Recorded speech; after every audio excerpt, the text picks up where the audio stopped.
Hola, hola audiencia de Radio Escucha. Pues hoy vamos a hablar de un tema muy importante para todos los mexicanos, ya que hablaremos de la historia de nuestro país, México. Nos enfocaremos principalmente en los sexenios de 1958 a 1964, en el cual fue el mandato de el presidente Adolfo López Mateos. De 1964 a 1970, un presidente pues bastante corrupto, Gustavo Díaz Ordaz. Y de 1970 a 1976, Echeverría. Para hablar de este tema me atreví a invitar a dos compañeros de la escuela en la que actualmente estudio, a Rodrigo Agustín y a Brian Aguilar. Pues los invité principalmente porque en la escuela, en la materia de estructura socioeconómica, estamos abordando el tema de los sexenios y de los acontecimientos de cada presidente. Gracias, Emanuel, por esta cordial invitación, ya que es muy importante hablar sobre estos sucesos, sobre los presidentes que han surgido a lo largo de nuestra historia.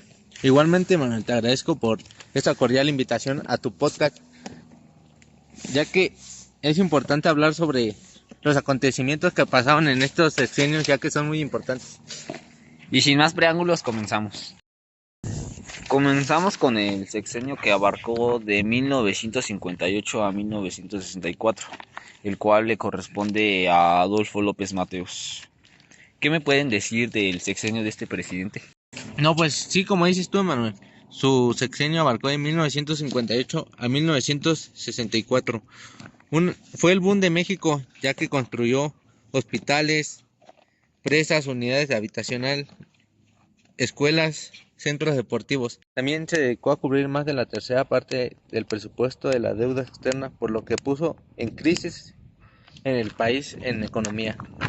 No, pues además promovió la reforma del artículo 123 para hacer partícipes a los trabajadores las utilidades de las empresas y hacer más equidad de la distribución de las riquezas. En la ocasión, la creación de Comisión Nacional de Libros de Textos Gratuitos y proliferación de escuelas normales para la formación de profesores. También creó el Instituto de Seguridad y Servicios Sociales de los Trabajadores y el Instituto Nacional de Protección a la Infancia, INP. Pues a lo que yo tengo entendido, este presidente, así como aportó cosas positivas a México, también era un presidente bastante represor, ya que pues no validaba tanto los derechos de los jóvenes. Prohibió los centros nocturnos, prohibió el rock, quería prohibir el rock, quería prohibir las minifaldas. Y pues hasta aquí la dejamos con Adolfo López Paseos, ya que era un apodo que le había puesto la misma sociedad, ya que era un presidente que estaba en constante, pues se paseaba mucho en pocas palabras. Y empezamos con Gustavo Díaz Ordaz. Gustavo Díaz Ordaz fue un presidente el cual abarcó el sexenio de 1964 a 1970. Brian, ¿tú qué me puedes decir de Gustavo Díaz Ordaz?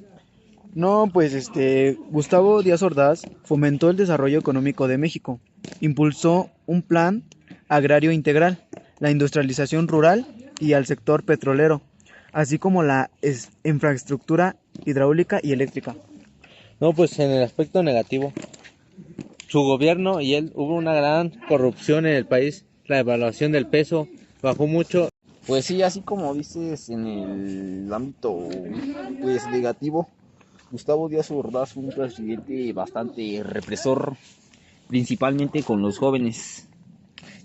Pues un tema que es muy importante abordar es el de la matanza de Tlatelolco, el 2 de octubre, de la famosa frase el 2 de octubre no se olvida. La matanza de Tlatelolco. ¿Qué fue la matanza de Tlatelolco? Fue un movimiento armado hacia los jóvenes de el Politécnico y del UNAM, estaban jugando. Bueno, yo tengo entendido que estaban jugando fútbol americano. Y tuvieron una riña. Y llegó el ejército y los separó de una forma pues muy violenta. Y de ahí surgió. Pero desde antes con Adolfo López Mateos, como dijimos, fue un presidente bastante represor. Yo siento que desde ahí la sociedad acarrió como hacia la presidencia, y principalmente los jóvenes adolescentes. Rodrigo, ¿tú qué me puedes decir de la matanza de Tlatelolco? No, pues se me hace muy malo de la manera que el gobierno intentó separar o separó a los estudiantes, ya que los estudiantes le agarraron coraje al presidente y al gobierno, y de eso se provocó el problema.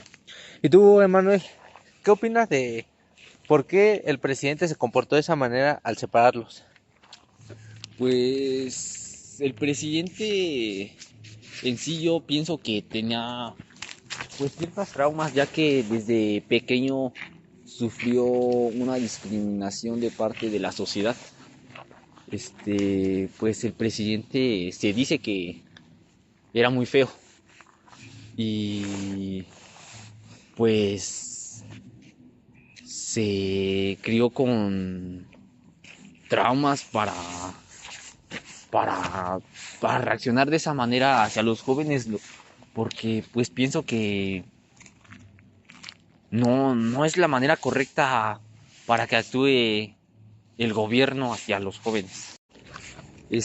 A ver, Rodrigo, refréscame la memoria porque honestamente ya no recuerdo qué pasó después que agredieron a los estudiantes del Politécnico y del UNAM.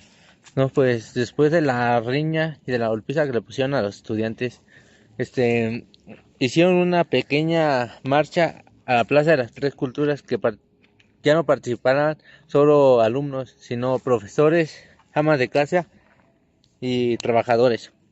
Después de esto, el gobierno no les hizo caso y los estudiantes y las personas agarraron más coraje. Después hicieron otra marcha.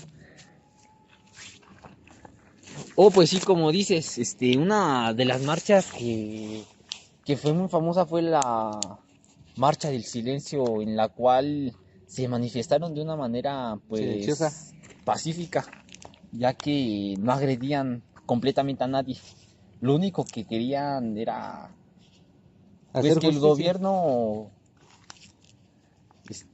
respondiera por la agresión que le había hecho a los jóvenes. Pero El gobierno no tomó importancia. ajá. Pero fíjate que en el transcurso de este conflicto estaban transcurriendo los Juegos Olímpicos aquí en México. Sí, cierto. Pues No, pues por eso el gobierno no les puso mucha importancia, ya que, como dice Manuel, estaban los Juegos Olímpicos y si pasaba algo y se enteraban los demás países, no le iban a poner mucha importancia a México como el presidente quería. pero algo muy curioso fue que los representantes de la marcha querían querían hablar con el gobierno de una manera pacífica para pues para llegar a un acuerdo, quiero pensar yo, pero lo único que querían era que lo anunciaran en ningún medio de telecomunicación, a lo que el gobierno no dio ninguna respuesta. Y de aquí nos pasamos al 2 de octubre. ¿Qué pasó el 2 de octubre, Rodrigo? No, pues después de que el gobierno no le dio ninguna respuesta a los líderes de los grupos, generaron una gran marcha que fue la marcha de 2 de octubre. La famosa marcha del 3 de octubre en la Plaza de las Tres Culturas, en la cual no solo participaron estudiantes, sino participaron amas de casa, profesionistas, maestros, directivos de diferentes escuelas. Pues Pero antes de esto, Emanuel, hay que aclarar que los medios de comunicación no le dieron la gran importancia, ya que pues fue un movimiento al cual se le debió de haber dado un crédito pues considerable, ¿no? En los medios de telecomunicación no hubo el crédito que debió de tener este movimiento. Tienes razón, Rodrigo, pues los medios de comunicación nunca le dieron pues la importancia que debió de tener este acontecimiento. De hecho, ni al final. Al final de todo este suceso solo dijeron que habían fallecido cuatro personas y creo mencionaron los heridos, ya que eso no era verdad, pues fue una cantidad enorme de las personas que fallecieron del 2 de octubre. Pero continuamos. Como decimos, la sociedad se juntó en la Plaza de las Tres Culturas. De ahí surgió el famoso Batallón Olimpia, el cual llevaba el guante blanco, recuérdame, en la mano derecha o en la mano izquierda. La derecha. En la mano derecha, tienes razón. Gente del gobierno iba vestida de civiles con un guante blanco en la mano derecha. La cual era la que generaba la violencia generaba la violencia en la marcha. Por lo cual los francotiradores que estaban ubicados en los edificios de la plaza tuvieron que responder de una manera, pues no tuvieron que responder, tenían la orden de responder de una manera violenta. Y pues de ahí originó la matanza de Tlatelolco. Hasta el momento, bueno, cuando pasó eso no había evidencias. Ya hasta ahora que se están abriendo los expedientes, han encontrado fotografías de camiones de basura que lleva cuerpos de personas, de personas muertas, cadáveres. Al siguiente día tuvieron que lavar con agua y jabón pues toda la sangre que quedó en la plaza. Pues fue un movimiento muy enfermo. Sí, ya que hicieron eso para que, como el día siguiente eran los Juegos Olímpicos, no se dieran cuenta de lo que pasó el día siguiente. De hecho, los Juegos Olímpicos pasaron como sin nada. Como si no También había pasado nada. los medios de comunicación solo lo anunciaron una vez. Partimos al sexenio de Luis Echeverría, el cual abarcó un periodo de 1970 a 1976. Brian, ¿tú qué me puedes decir de este sexenio? Luis Echeverría tuvo un acontecimiento muy importante, ya que su mandato fue de 1970 a 1976, ya que se caracterizó por un renovado activismo y creciente en alcance geográfico. Pues sí fue un presidente que ayudó a la economía en México, pero